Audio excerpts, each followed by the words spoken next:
Hey there, Ronnie here. Real quick before we get into the main episode, I just want to let you know that early bird registration for the Redefine Network Marketing event happening May 4, 5, and 6 is now open. That's right. You can register at ronniecruz.com/redefine. I'm going to be teaching you everything that I've learned about online marketing in the last year and a half so that you can take your business online, on social media, and build massive, massive success into this next decade and beyond. Again, you can go to ronniecruz.com/redefine. You're going to get an early bird pricing. Don't wait because this early bird registration is going to expire. Make sure you register today. Welcome to the Redefine podcast. All right, welcome back to the show.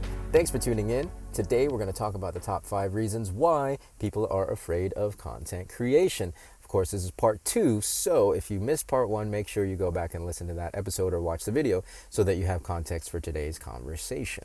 All right, today we're going to cover numbers 4 and 5. So number 4 is how to think of content. Right? Not having ideas is basically what people are afraid of. And I get it, right? The standard in the content creation space is to publish at least one piece of content every day, right? Every day. And with most people coming into the space as really just casual users of social media and mostly as consumers, to think of it as creating something new every day as an intentional and purposeful content creator, it's very intimidating. It really is. Here's some suggestions. Number 1, make a list, right? Especially for those of you who are doing long form, like a podcast or a YouTube video.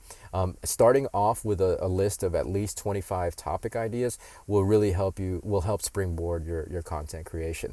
I did this at the beginning of last year.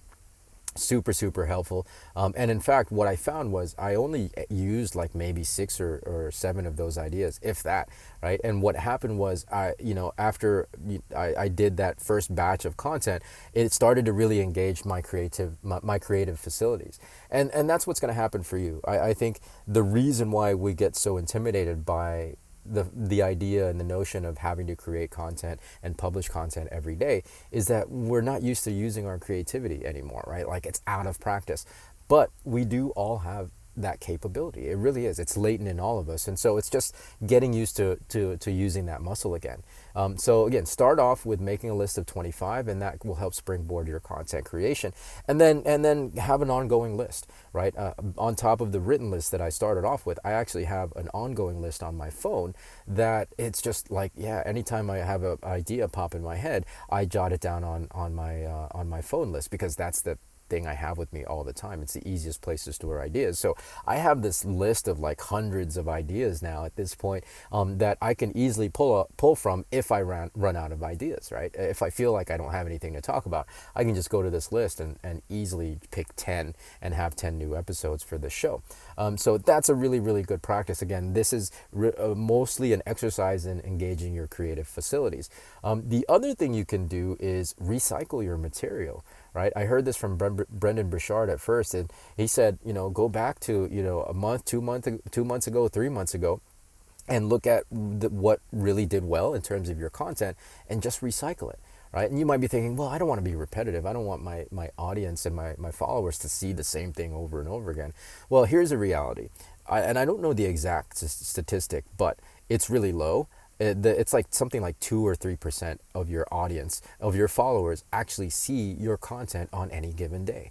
So if you recycle something from 2 months ago, 3 months ago, chances are they never saw it to begin with, and so they'll see it and they'll think it's absolutely fresh stuff, right? And even if the ones that do follow you regularly, if it did well then they're going to appreciate it again, and actually the idea of that piece of content that you recycled will be more ingrained, and it'll really start to sink in, right? And they'll be able to appreciate it on a different level. So there is no reason for you to fear recycling your content, and that's something that you can do. The third thing for ideas is AI. I've had this conversation before here on the show, and I love AI as a tool. I haven't used it yet. I said that I will. I just haven't gotten to it yet because I haven't felt really the need for it, right? Like the ideas they just keep coming, and so I haven't felt the need to rely on AI to come up with ideas.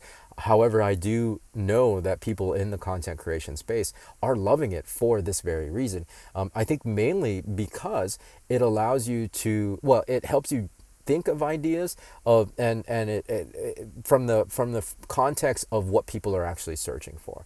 So AI, people are really are leveraging it to see what people are searching on the on the internet and the social spheres, and it allows you to formulate ideas from that, right? Like, so that you can actually serve and be found based on what people are looking for. So it's a really great tool in that regard. Again, I haven't used it yet, but I definitely will, because I see a lot of people who are absolutely crushing it using AI. Don't rely on AI to create content for you. If you're going to go in this direction, use AI to help you, generate and think of content, right? Help you, not generate, help you come up with ideas for content, right? Right, so that's AI. That's AI, and so there, I mean, yeah. Like what you'll find again, it's really just a matter of re-engaging your creative facilities, right? And if this is something that you've never done, it's going to feel clunky at the beginning, and that's natural, right? If you're new to the content creation space, this is the time to be clunky, right? This is the time to be a disaster, because you, at this moment, at the beginning of your journey is when you're going to have the least followers, right? So the smallest number of people are going to see that you're a disaster, right? So this is the time to really practice and get it out of your system, so that you can start getting good, right? Right. So it's totally fine. We all go through it. And in fact, I have to at some point share my early videos from YouTube when I first started my YouTube channel for my business. I think it was back in 2008.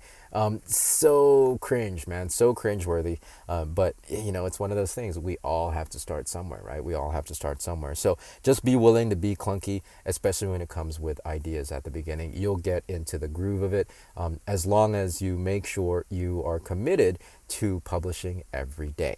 All right, so that's number 4. Number 5, I don't know where to start. Naturally, this is such a big space, content creation. It could mean so many different things. I mean, with podcasts, you have blogging, you have long form video on YouTube, you have the reels, you have, short form, and et cetera, et cetera. I mean, there's so many different avenues, so many different things. So I would suggest starting narrow, starting really narrow, and that will help kind of, again, kickstart your journey. And once you get into a groove, that journey will take you into things that you naturally lean into.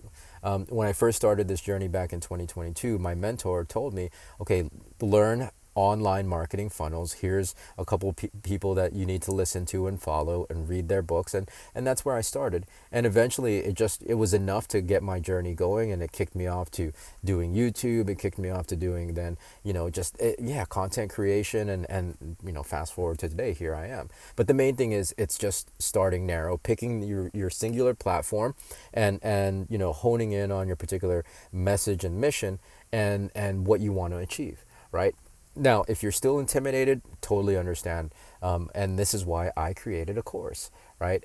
There's lots of information out there, and it can be overwhelming, and it's sometimes tough to shift through all of that stuff. And for me, that was one of the, I wouldn't say difficulties, but that was definitely one of the challenges, because there is a lot of information out there, and I had to kind of sift through it all and piece it all together myself.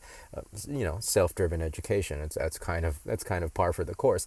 However, what I've done is I've synthesized all of what I've learned in the last year and a half or so, into a course, into a 3-day course that's happening live on May 4, 5, and 6. It's called the Redefine Network Marketing Event. It's not really an event. Well, it is an event, but it's a course. It's a 3-day intensive, 3 hours every day, and I'm pretty much going to be teaching you top to bottom everything I've learned about content creation, and how you can really start succeeding in this space and start owning it, and become a content creator.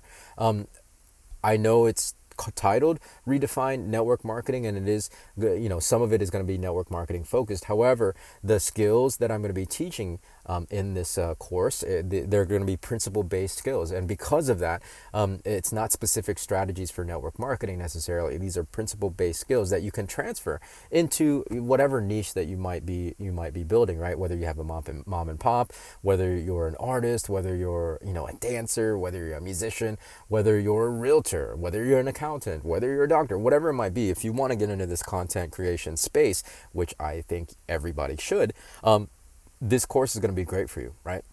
And so you can go to ronniecruz.com/redefine to register. Register now if you're really, really interested in this stuff, because right now is early bird pricing. The pricing is going to go up on, it's going to go up after May 1st. So make sure you register now to lock in the early bird price. And of course, if you have any questions, reach out to me on the socials, reach out to me, DM me on Instagram, the DM me Redefine on Instagram, and we can talk more about it. My handle on Instagram is the Ronnie Cruz. That's the easiest place to reach me. So yeah, reach out to me, and if you have any questions about the course itself, but I encourage you, come join us. It's going to be a great 3-day course, and it's going to change how you look at content creation. It's going to change how you look at yourself as a content creator, and it's going to equip you with everything you need to really start succeeding in this space, right? So again, it's ronniecruz.com/redefine. Right? All right. So that's it for today's episode. Again, the top 5 reasons why people are afraid of content creation is number 1, I can't or don't know how to make pro quality videos. Number 2, I don't want to be on camera. Number 3, so many platforms and so many strategies. Number 4, I can't think of ideas to publish every day. And number 5, I don't know where to start. Hopefully I've been able to kind of address each one of those things. If you have more ideas, please come join us in our community. It's facebook.com/redefine community. We can have a deeper conversation about this topic, or really any topic that you've heard on the show.